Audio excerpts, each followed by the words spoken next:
Hey everyone, welcome to today's YouTube video.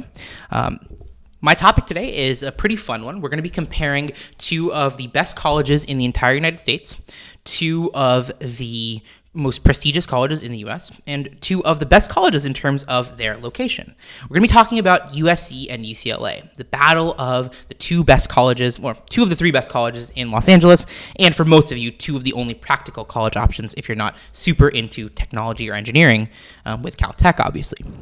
So USC and UCLA are both great schools, and we're going to dive in and look at things like the academic experience, the location, sports and extracurricular activities, and other options on campus in terms of campus life, financial aid, what it takes to get in, and much, much more. So stay tuned and enjoy the YouTube video.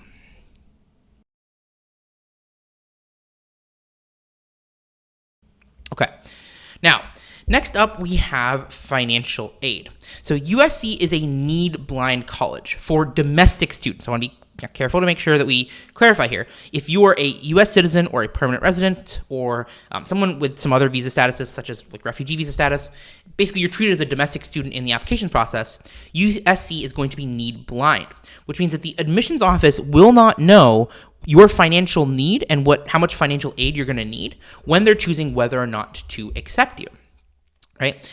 So in practice, this is there are ways for a college admissions officer to kind of understand, oh, this student plays lacrosse. They're probably going to be a little bit wealthier than the student that doesn't play organized sports or plays basketball, right?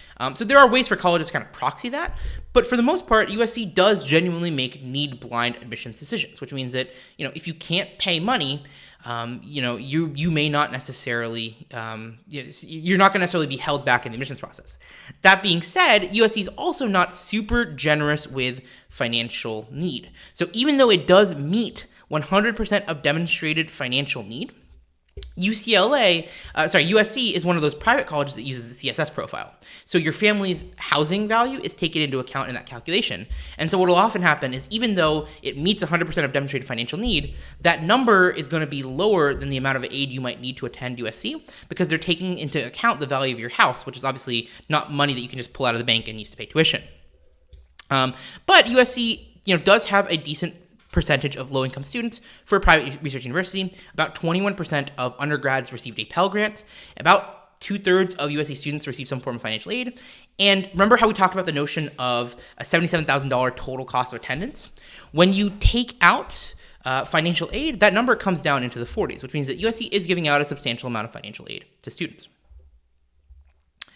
UCLA is also need-blind, but it does have a little bit less generosity in terms of financial aid.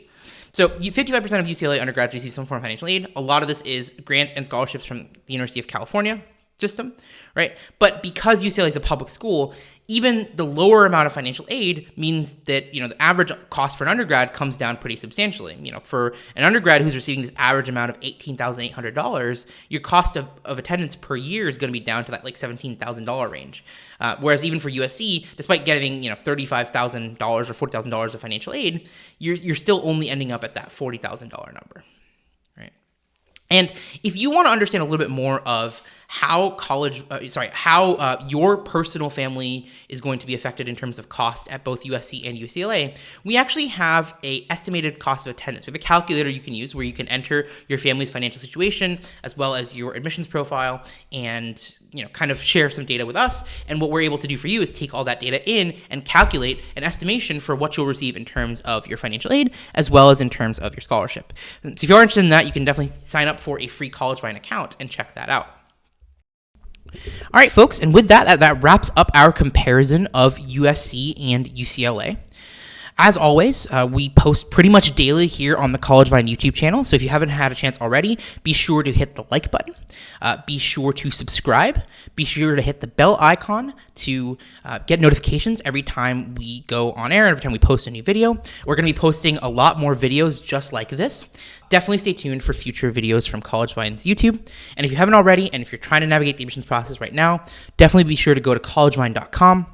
Sign up for a free account. It's 100% free. You're getting a ton of awesome resources and features, all advice that I and our team here at CollegeVine have put hours and hours and hours into building.